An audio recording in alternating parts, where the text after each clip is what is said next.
할렐루야. 오늘도 이 새벽을 깨우신 우리 모든 성도님들에게 하나님의 충만한 은혜가 있기를 간절히 소망합니다. 우리 베드로전서를 보면서 베드로는 이 땅의 나그네로 살아가는 성도들에게 소망이 있음을 계속해서 반복하여 이야기하고 있습니다. 우리가 붙잡고 가는 그 소망은 살아있는 소망입니다. 바로 예수 그리스도임을 베드로는 계속해서 말합니다. 그러나 예수님이 우리의 산 소망이 되어서 우리는 이 땅을 살아가지만 여전히 우리에게는 피할 수 없는 고난들이 찾아오고 있음을 또한 이야기하고 있습니다. 이 고난은 우리가 왜 피할 수 없을까요? 우리가 받게 될 구원으로 말미암아 생기게 된 것이다 라고 베드로는 이야기합니다. 그러나 이런 고난 가운데서도 하나님의 능력으로 보호하심을 받고 있음을 우리는 기억해야 됩니다. 그렇습니다. 고난은 우리를 연단합니다. 그리고 더 확실한 구원을 갈망하고 소망하게 합니다. 베드로전서 1장 7절 말씀을 함께 선포하도록 하겠습니다. 하나님께서는 여러분의 믿음을 단련하셔서 불로 단련하지만 결국 없어지고 마는 금보다 더 귀한 것이 되게 하시며 예수 그리스도께서 나타나실 때에 여러분에게 칭찬과 영광과 존귀를 얻게 해주십니다. 아멘. 하나님은 우리의 믿음을 단련하시는 하나님이십니다. 여러분, 금도 결국 사라진다고 합니다. 영원한 것은 이 땅에 없습니다. 그러나 우리의 믿음은 세상에 없어질 것보다 더 존귀하게 하신다라고 주님께서 말씀하십니다. 예수님이 오시는 그날 우리는 이 믿음으로 말미암아 칭찬과 영광과 존귀를 얻게 될 것입니다. 그렇다면 우리의 시선이 어디로 향해야 할까요? 바로 우리의 시선은 마지막 날을 향해야 되는 것입니다. 우리는 끝을 알고 있는 사람들입니다. 우리는 끝을 알기에 우리의 믿음이 마지막을 향해야 된다는 것입니다. 바로 주님이 오시는 그날에 주님께 칭찬받는 믿음의 자녀들이 되기를 간절히 소망합니다. 나그네로 이 땅을 살아가는 성도 여러분, 우리는 거룩한 하나님의 사람이 되기를 소망합니다. 예수님이 오시는 그날까지 우리는 이 믿음을 지켜야 됩니다. 썩어지고 사라지고 더러워지는 이 세상의 것에 우리가 잠식당해서는 안 된다는 것입니다. 베드로는 이 땅에 나그네로 살아가는 우리에게 소망이 있음을 말합니다. 어떤 소망입니까? 썩지 않고 더럽지 않고 사라지지 않는 산 소망 대신 바로 예수님이 계시기 때문입니다. 예수님이 우리를 위해 죽으시고 부활하셨기에 예수님이 우리에게 산 소망이 되신 것입니다. 베드로전서 1장 3절 4절 말씀을 함께 선포합니다. 우리 주 예수 그리스도의 하나님 아버지께 찬양을 드립시다. 하나님께서는 그 크신 자비로 우리를 새로 태어나게 하셨습니다. 그리하여 그는 죽은 사람들 가운데서 예수 그리스도가 부활하심으로 말미암아 우리로 하여금 산 소망을 갖게 해주셨으며 썩지 않고 더러워지지 않고 낡아 없어지지 않는 유산을 물려받게 하셨습니다. 이 유산은 여러분을 위하여 하늘에 간직되어 있습니다. 아멘. 우리가 산 소망 되신 예수 그리스도로 인하여 우리는 이 땅에서 피할 수 없는 고난 가운데서도 우리는 찬송할 수 있는 것입니다. 하나님의 능력으로 보호하심을 받고 있기에 세상에서 낙심하지 않고 썩지 않고 더럽지 않고 사라지지 않는 하늘의 산 소망을 바라보는 삶을 우리는 살아갈 수 있는 것입니다. 사랑하는 성도 여러분, 우리는 예수 그리스도의 산 소망을 가지고 살아가는 거룩한 하나님의 자녀들임을 믿습니다. 이 초대교회 때의 성도들 중에는요, 이 가난한 사람들, 노예들이 참 많았다고 합니다. 이 팍스 로마나라고 말하는 이 로마의 평화의 시대에는 로마 제국이 전쟁을 통해서 영토 확장을 최소화하면서 오랜 평화를 누렸던 이 1, 2세기경의 시기를 말한다고 합니다.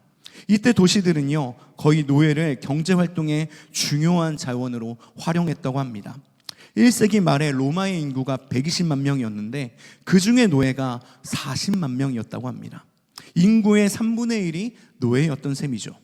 보통 자유인 한 가정에 한두 명의 노예가 있었고 부자들은 400명이 넘는 노예를 소유했다고 합니다.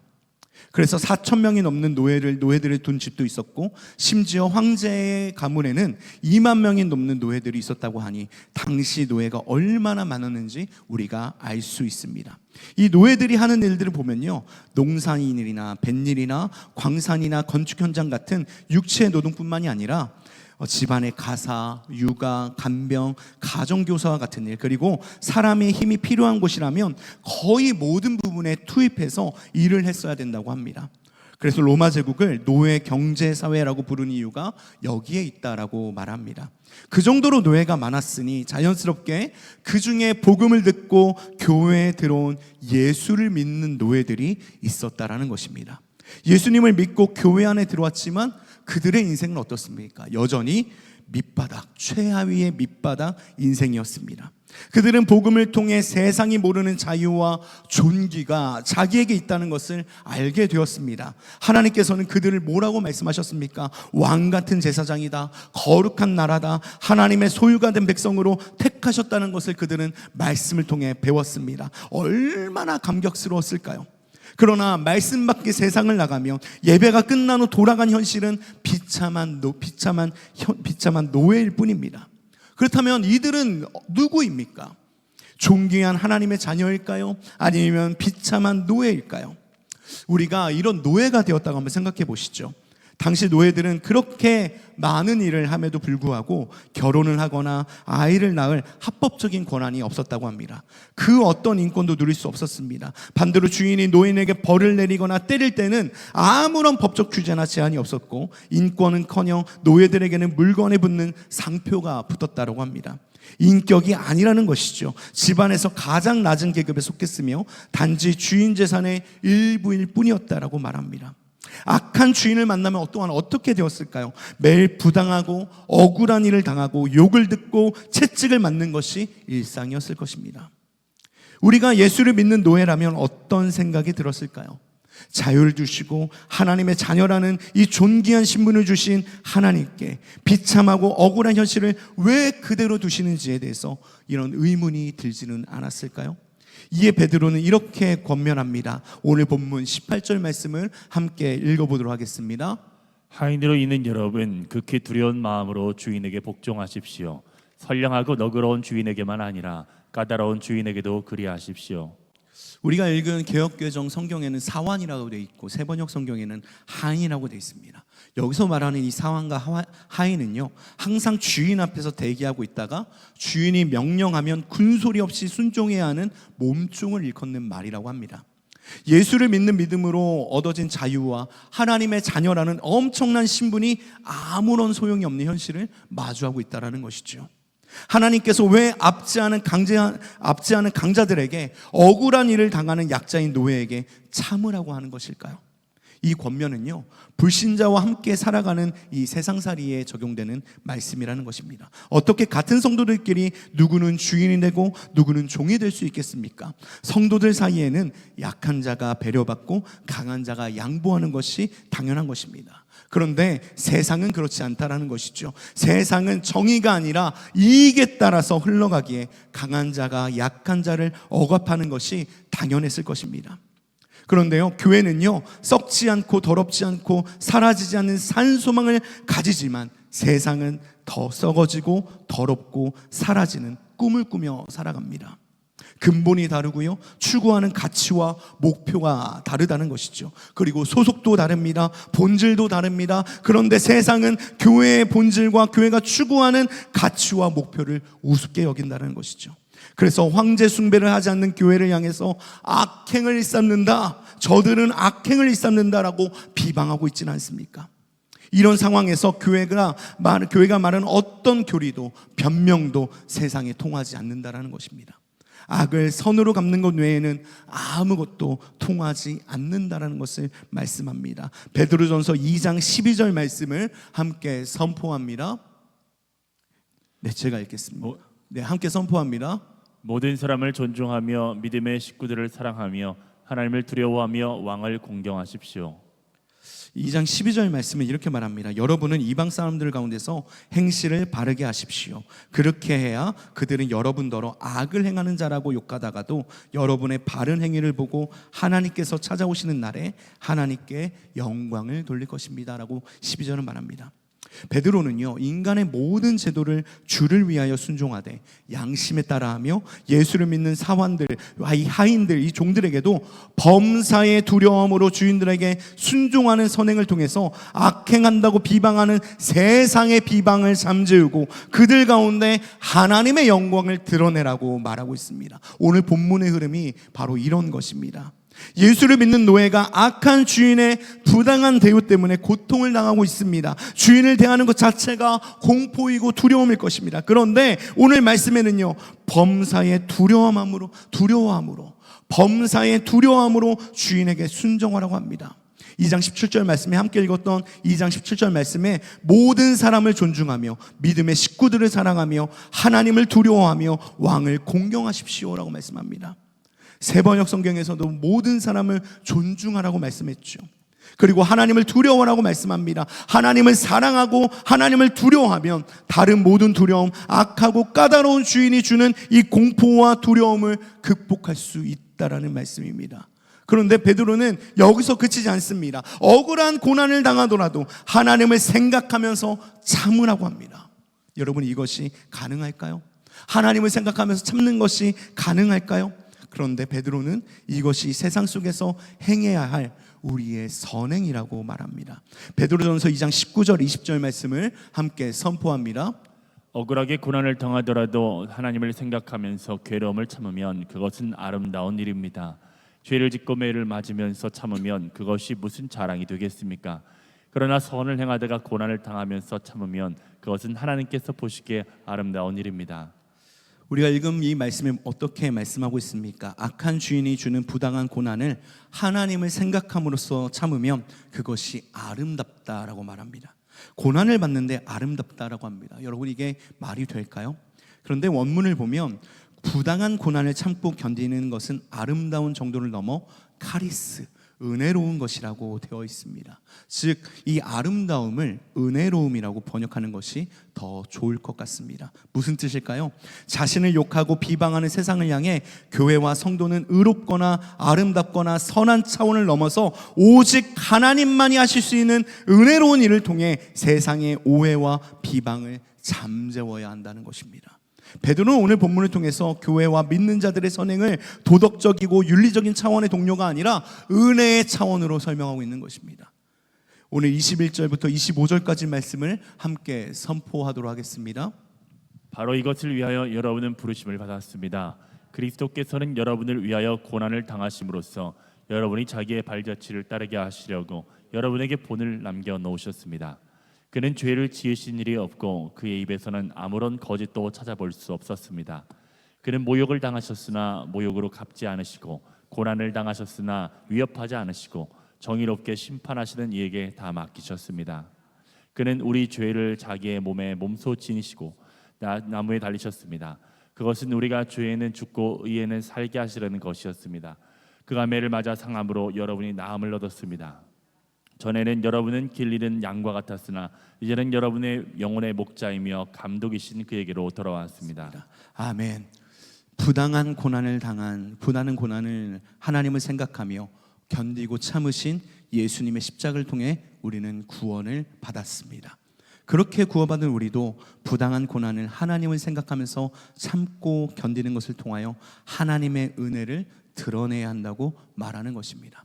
교회가 존재하는 이유, 우리가 이 땅을 살아가는 이유, 우리가 예수님을 믿고 바로 천국에 가지 않고 이 땅에 남아있는 이유가 바로 여기에 있는 것입니다. 우리는 축복을 최고의 복으로 여기지는 않습니까? 그런데 우리가 고난을 당하면서 하나님을 생각하면서 인내한다면 은혜가 된다는 것을, 그리고 그것이 복임을 베드로는 말하는 것입니다. 그래서 베드로전서 3장 9절 말씀은 이렇게 말씀합니다.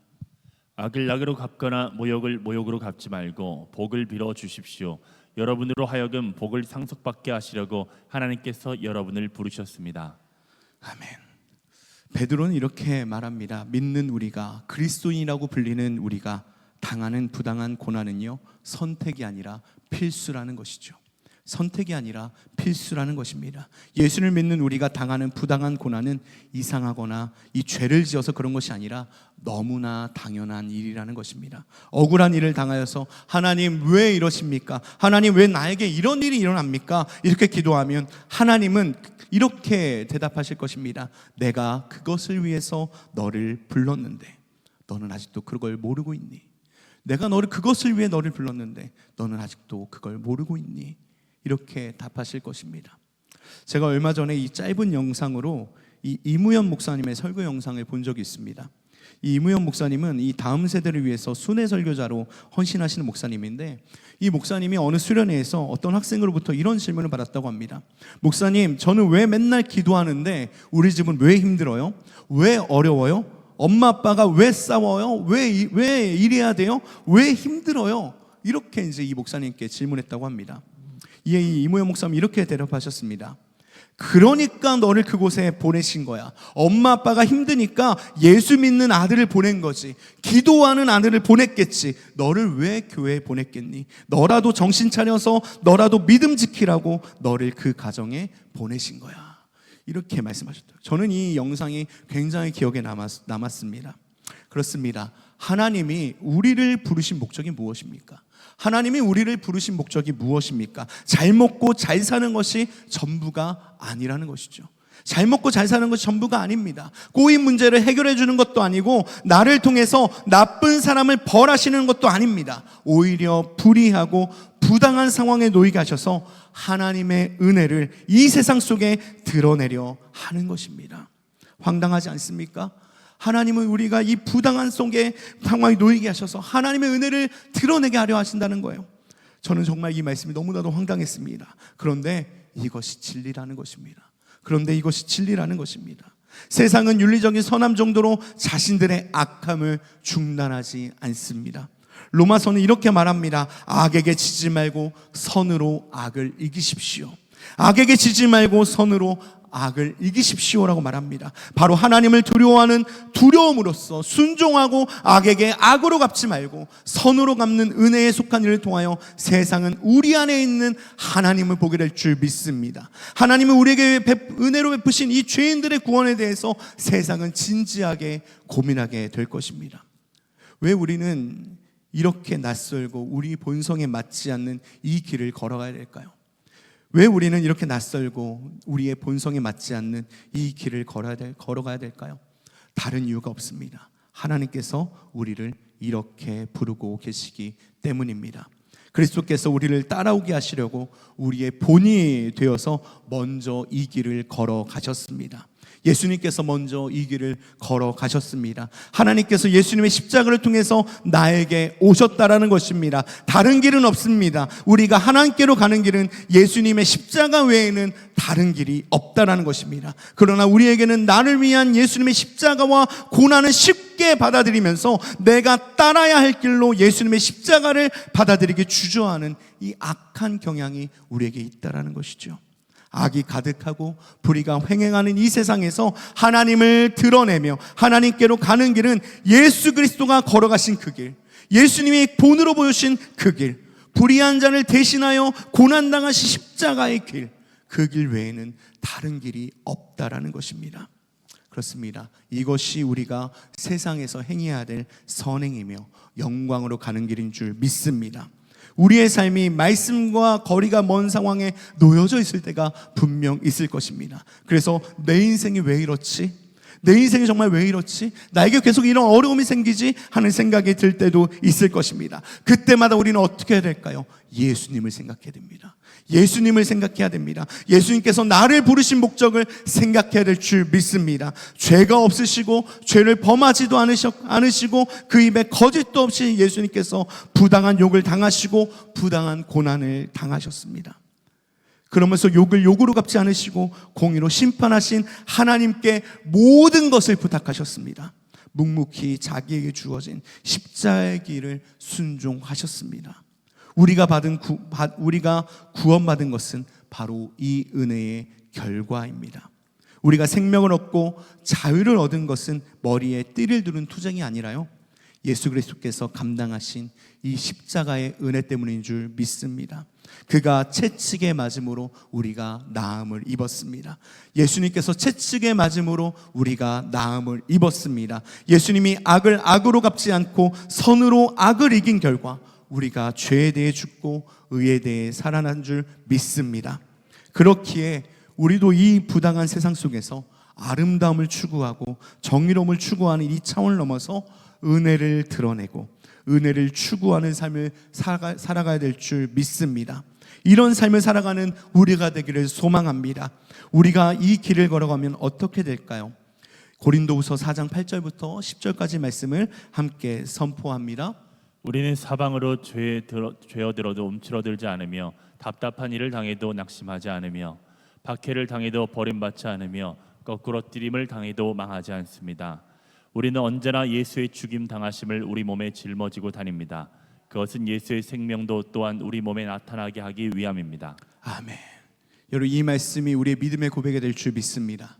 우리는 부당한 일을 당할 때가 있을 것입니다. 우겨싸움을 당하고 답답한 일을 당하고 박해를 받고 억울한 일을 보게 될 것입니다.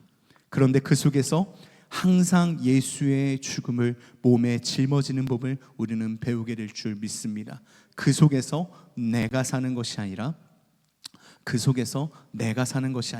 내 안에 예수 그리스도께서 사시는 예수님의 생명을 경험할 줄 믿습니다. 그러니 이 절망과 한숨의 순간이 올 때, 너무 억울해서 견딜 수 없을 때, 지금 이 은혜를 보이시고 드러내시는 하나님께서 우리에게 주신 이 은혜를 보이시고 드러내시는 기회임을 알고서 하나님을 생각하며 견디고 참고 선으로 악을 이기기 위해 하나님 앞에 엎드리고 기도하며 인내하며 나아가는 저와 여러분들이 되기를 간절히 소망합니다. 우리는 어려움을 만나게 될 것입니다. 피할 수 없는 고난을 당하게 될 것입니다. 믿음이 있다는 이유로 우리는 부당한 일을 당할 수도 있습니다. 그때 우리는 하나님, 왜 이럴까요? 왜 계속 어려움이 생길까요? 당연할 것입니다. 그때 우리는 예수님을 생각해야 됩니다. 예수님을 바라봐야 됩니다. 예수님이 당하신 고난으로 말미암아 우리가 구원을 얻었음을, 그리고 내가 하나님께서 그 자리에 나를 부르셨음을, 고난당하고 어렵고 부당한 일을 당하는 그곳에 하나님이 나를 부르셨음을, 나를 통해 그 하나님의 은혜를 드러내시기 위해 나를 그곳에 세우셨음을 기억하며 오늘 하루도 주님 하나님을 바라봅니다. 예수의 십자가를 바라봅니다. 예수의 생명을 내 몸에 짊어지고 합니다. 주님, 나를 긍휼히 여겨 주옵소서. 이렇게 믿음의 기도로 주님 앞에 승리하며 나아가는 저와 여러분들이 되기를 간절히 소망합니다. 함께 기도하겠습니다. 주님, 감사합니다. 하나님, 오늘도 우리에게 귀한 은혜를 주시고 말씀의 은혜를 나누는 귀한 시간을 허락하심에 감사합니다. 하나님, 우리는 피할 수 없는 고난들을 맞닥뜨리게 될 것입니다. 그때마다 우린 자책하고 또 하나님 앞에 탄식하는 것이 아니라 예수님을 바라보며 예수님께서 그 고난을 통해 우리가 나음을 입었음을 기억하며 나가는 믿음의 자녀들이 되게 하여 주옵소서. 하나님, 그 자리에 하나님께서 나를 부르셨음을, 그 어려운 자리에 나를 부르셨음을 기억하며 하나님, 예수의 생명을 짊어지고 오늘 하루도 주님을 바라보며 나아가는 우리 모두가 되게 하여 주옵소서.